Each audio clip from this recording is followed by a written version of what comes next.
네, 오늘 헌신을 다짐하신 우리 남전도회 회원 여러분들, 그리고 또 이 시간 함께 하나님 앞에 예배 드리는 성도 여러분들, 정말 이 시간 함께 나누고자 하는 말씀은, 이제 우리가 성도들이 세상에서 살아가는 동안 악한 세력들과 싸울 때에 우리가 그들을 대적할 수 있는 무기가 어떤 것이 있을까 하는 그러한 내용으로 이제 말씀을 전하고자 합니다. 그리고 답은 뭡니까? 오직 하나님의 말씀입니다. 이 시간 우리는 이제 남전도의 헌신 예배로 이렇게 주님 앞에 모였지만, 결국 예배는 하나님께서 받으시는 것입니다. 그러니 이제 우리가 남전도에만 헌신하는 거다라고 생각하지 마시고, 내가 정말 하나님 앞에 이 시간 헌신하노라 라고 다짐하는 그런 시간이 되었으면 좋겠습니다. 우리가 헌신이라고 하는 말을 교회를 다니는 사람들은 특히 많이 사용을 합니다. 그런데 국어사전을 살펴보니까 헌신을 몸과 마음을 바쳐서 있는 힘을 다함이라고 설명을 하고 있습니다. 오늘 우리 남전도 회원들 점심시간에 저 안에서 듣는데 박자 다 틀리고 또 막 사모님 소리 들리고 뭔 소리인지 잘 안 들리는데 막 이러더니 이렇게 찬양을 하시잖아요. 또 맡은 순서 맡아서 하시고, 이런 모든 것들이 그냥 흘러가는 시간 속에 어떤 한 점이다 생각하는 것이 아니고, 내가 이 시간 하나님 앞에 나 자신을 드린다, 최선을 다하는 그런 모습으로 예배하는 것이 필요합니다. 그러니까 헌신이라고 하는 것은 말로만 하는 것이 아니고 삶으로 힘있게 드러내야 되는 것입니다. 그러니까 우리가 믿는 것이 있다면 난 믿어, 여기서 끝나면 헌신이 될 수가 없어요.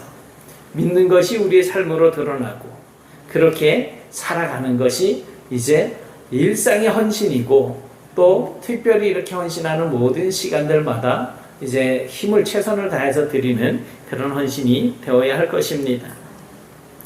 부모라면 누구나 다 그렇겠지만, 특히 남자들은 삶의 현장에서 정말 치열하게 그렇게 살아갑니다. 일단 가정을 책임을 져야지 되고, 또 직장과 사업의 무게를 감당을 해야지 되고, 또 자녀들을 위해서 끊임없이 수고를 해야 합니다. 그러다 보면 몸도 지치고 마음도 지칩니다.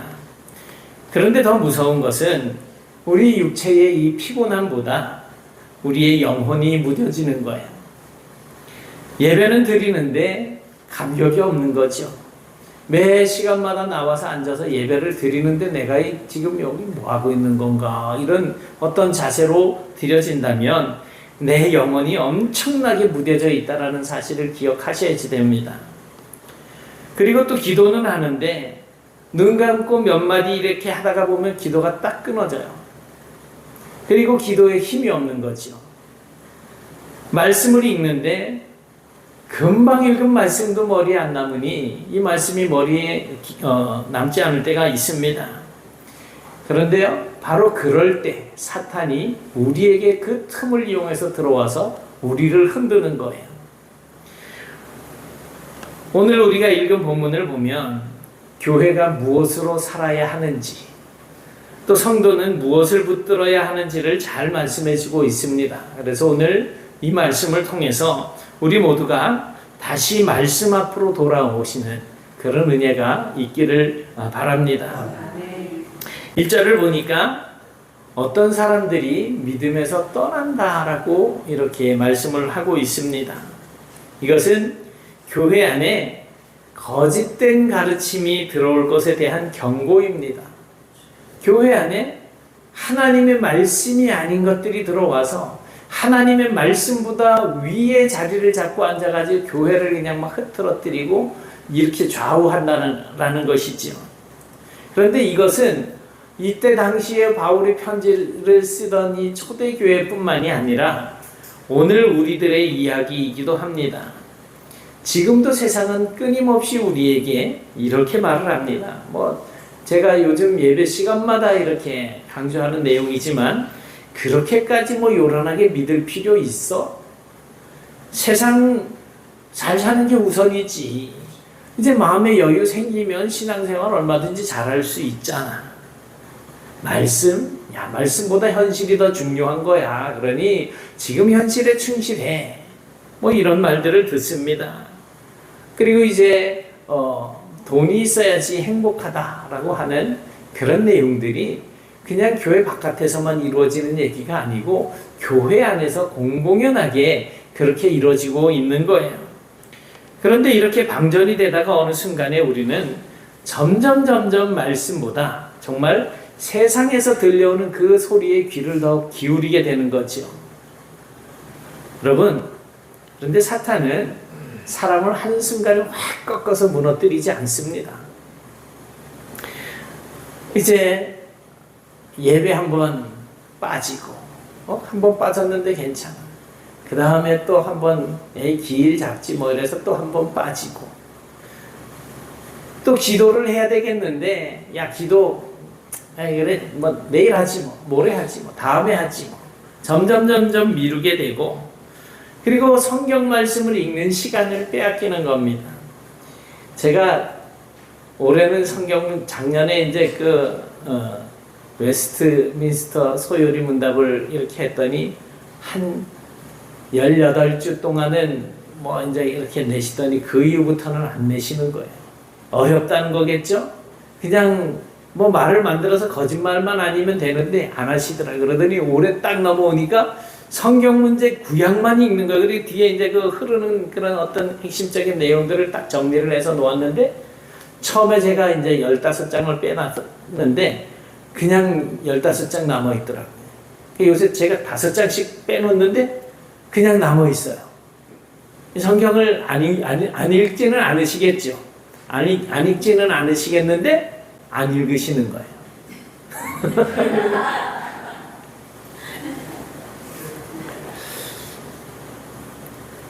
결국 그렇게 우리의 영혼이 메말라 가는 거예요. 뭐 여태까지 한 몇 년 읽었으니까 몇 독 했으니까 뭐 괜찮아. 이제 나만큼만 읽었어도 그냥 평신도 치고 이 정도면 많이 읽은 거지 뭐 이런 생각들을 하시는지 모르겠는데 그러한 어떤 생각들, 그런 어떤 마음들이 일어날 때 우리는 반드시 영적인 싸움을 해야지 되는 거예요. 그런데 무엇으로 싸우라고 말씀을 하고 있습니까?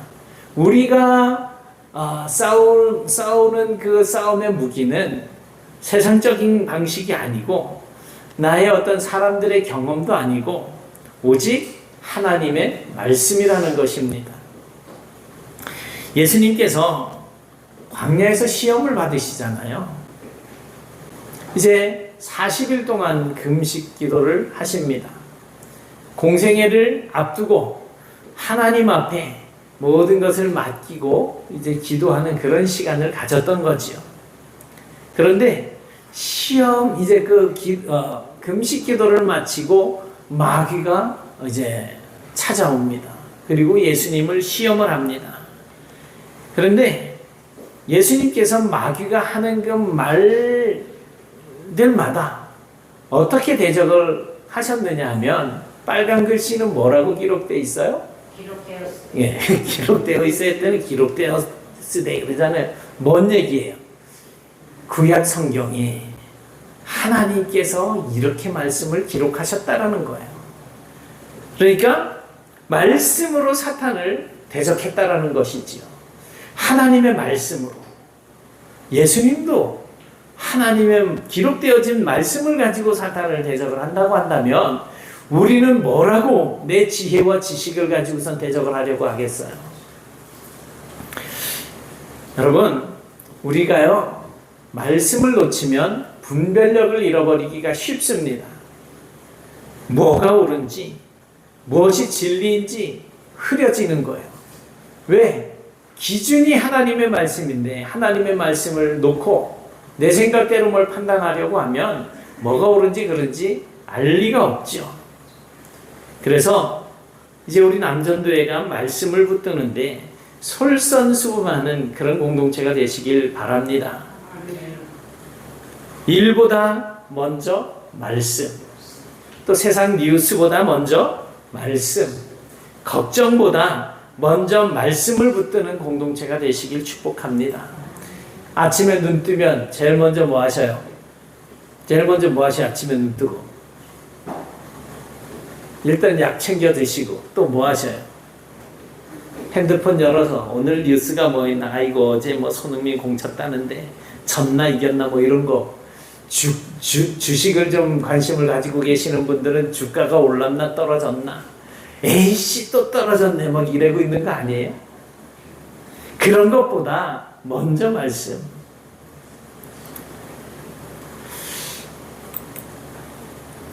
자, 이제 7절 말씀을 보게 되면 7절에 보니까 경건에 이르도록 내 자신을 연단하라 이렇게 말씀을 하고 있어요. 여기서 연단이라고 하는 이 말은 훈련한다라는 말이죠. 그러니까 운동하는 사람은 몸을 만들기 위해서 정말 열심히 꾸준히 훈련을 합니다.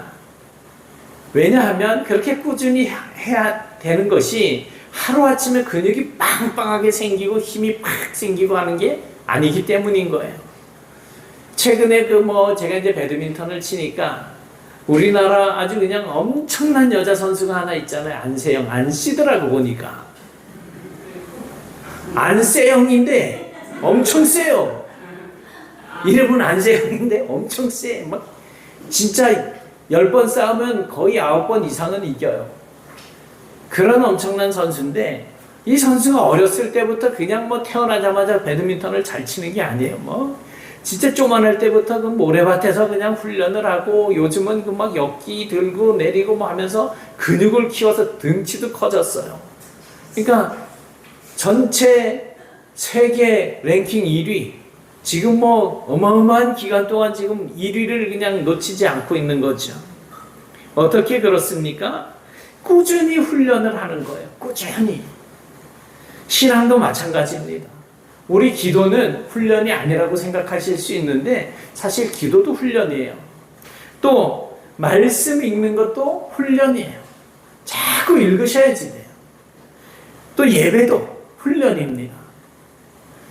그런데 문제는 우리가 육체를 위해서는 참 열심히 살지 않습니까? 날씬해지기를 원하십니까? 이러면서 그냥 진짜 운동도 많이 하고 또 그냥 다이어트 약도 많이 드시고 약 드시면서 식욕 떨어졌다고 그냥 눈이 퀭해가지고 다니는 그런 경우들도 없지는 않겠지만 엄청 열심히 하시잖아요. 그런데 우리의 영혼을 위해서는 너무나 쉽게 포기를 해버리는 거죠. 요새 애들 말로 몸이 겁나 아프면 어떻게 해요? 네? 몸이 겁나 아프면 어떻게 해요? 네? 병원에 가겠죠. 그냥 열이 그냥 37도, 38도 펄펄 끓어. 그러면 꼭 갈 거예요. 내가 얼음물 한 잔 먹으면 이겨. 이러는 게 어디 있어요? 그냥 몸이 아픈데 그냥 병원 가야죠. 그런데 우리 영혼이 병들었을 때는 어떻게 하십니까? 영혼을 치유하는 병원이 없잖아요. 교회는 맞는데 본인들 스스로는 영혼을 치유하고자 하는 노력 자체가 없는 거예요. 그러니까 그냥 친구들 따라 강남 가고 예? 이씨 진짜 아우 진짜 예? 딸내미들이 예약해놨다고 제주도 가고 울릉도 가고 그냥 일본도 가고 예? 근데 사실 이 영혼이 자꾸 병들어가고 있는 거는 생각 안 하시는 거예요.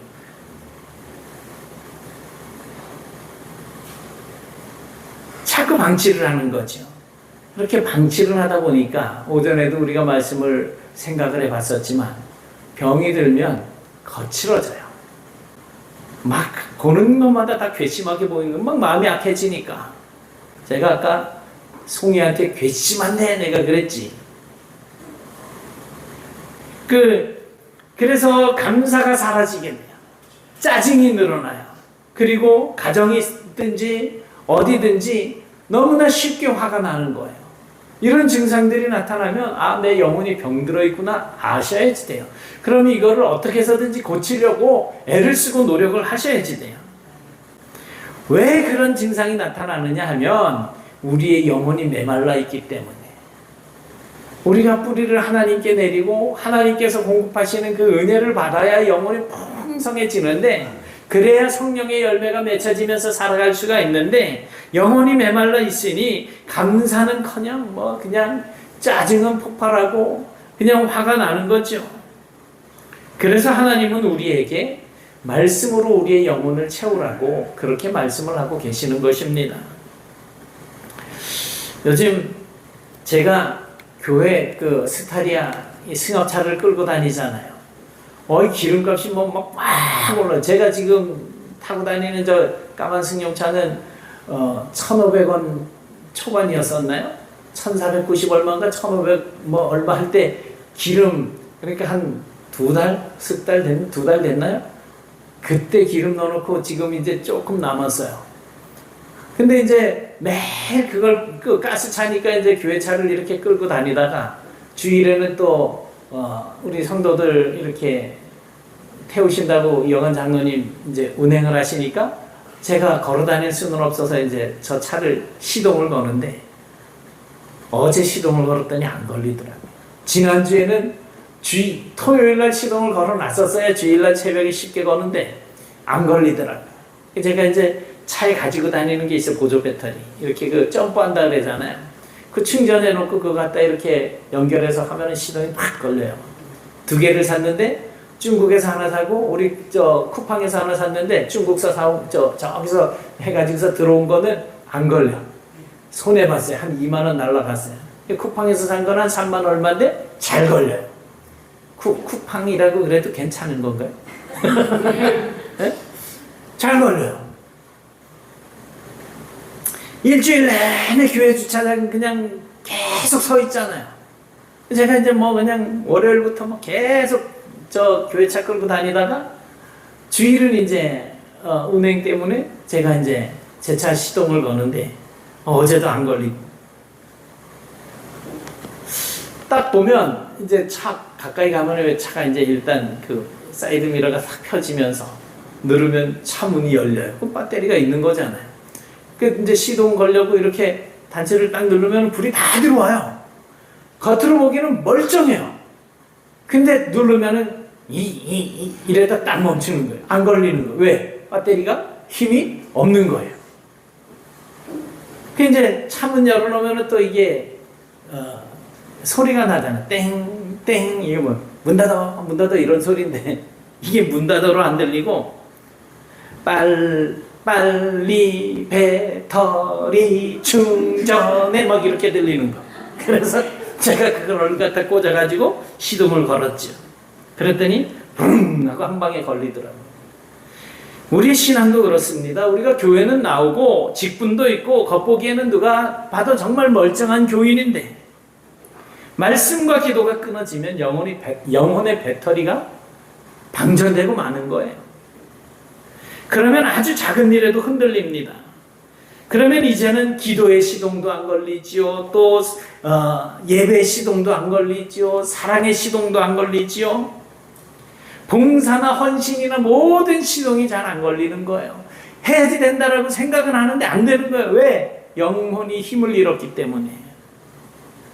그렇기 때문에 우리는 날마다 하나님의 말씀으로 우리의 영혼을 충전을 해야지 되는 거예요. 그런데 여러분, 경건 생활을 한다고 하는 것은 단순히 착하게 사는 것이 아닙니다.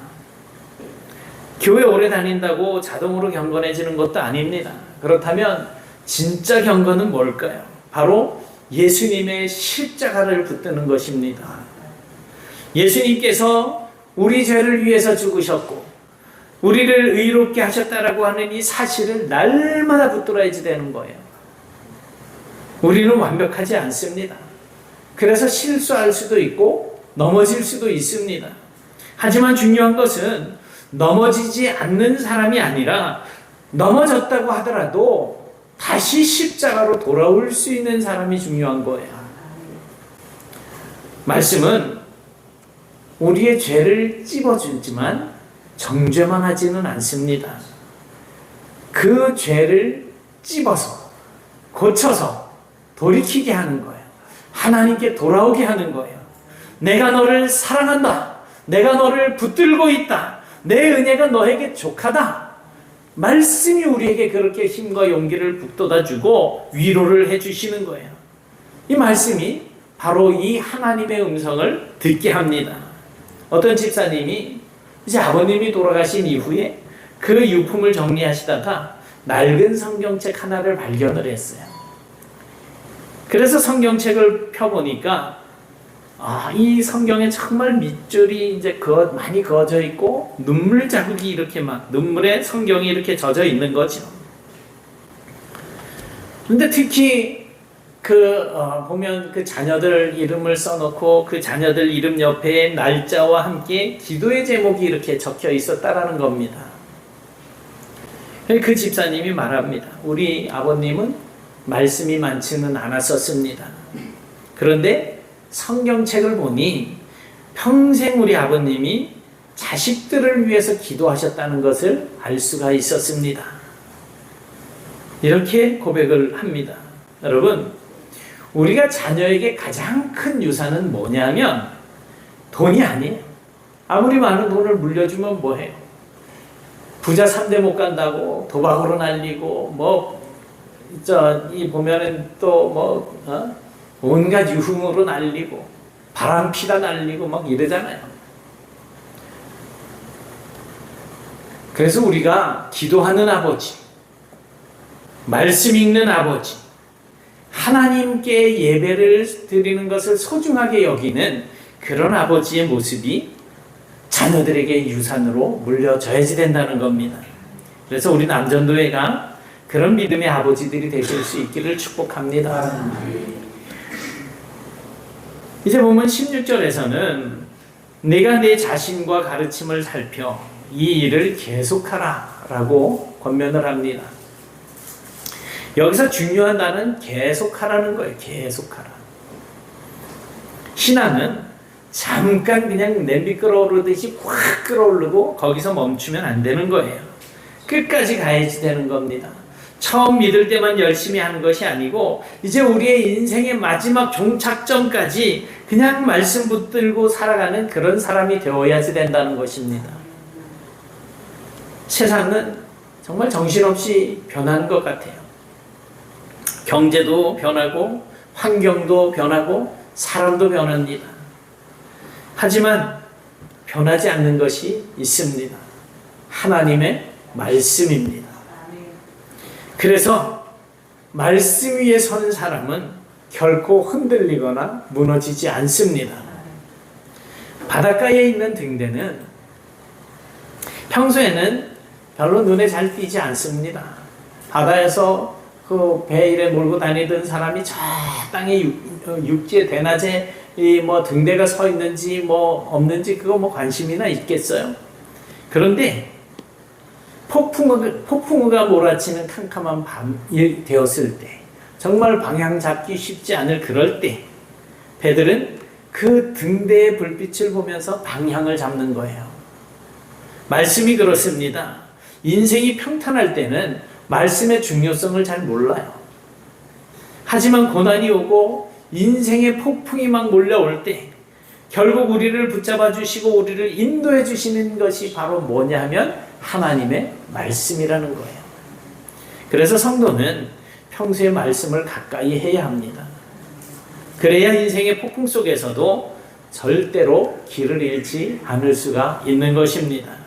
사랑하는 우리 남전도 회원 여러분, 하나님께서는 오늘 우리에게 내가 너희에게 무기를 주었다 라고 말씀을 하십니다. 그리고 그 무기는 세상의 힘도 아니고 사람의 지혜도 아니고 환경이나 어떤 조건이 아니라 바로 하나님의 말씀이라는 것입니다.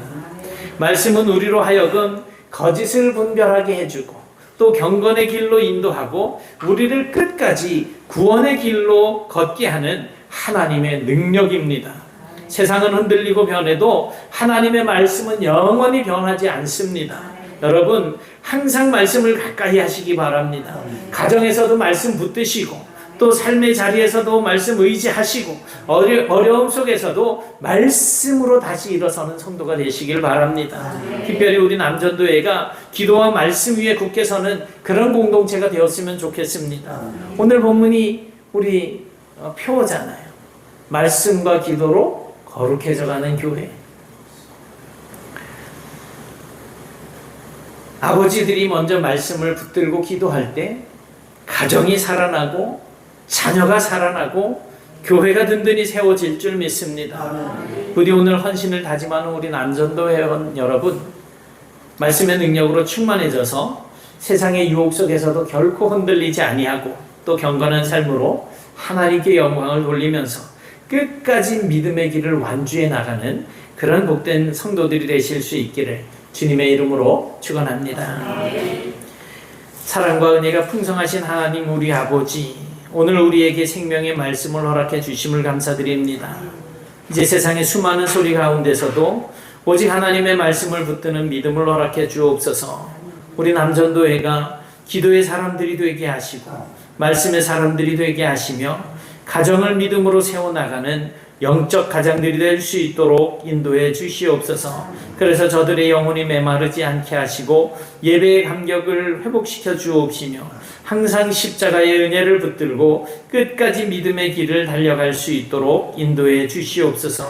그러한 가운데에 우리 네트교회가 또 말씀 위에 굳게 서가는 교회가 되게 하시고 또 하나님의 은혜 가운데 수년내 부흥을 이루는 복된 교회가 될 수 있도록 도와주옵시며 이러한 믿음의 삶이 후손들에게 믿음의 유산으로 남겨지는 그런 복된 공동체로 거듭날 수 있도록 역사해 주시옵소서. 예수님 이름으로 기도드리옵나이다. 아멘.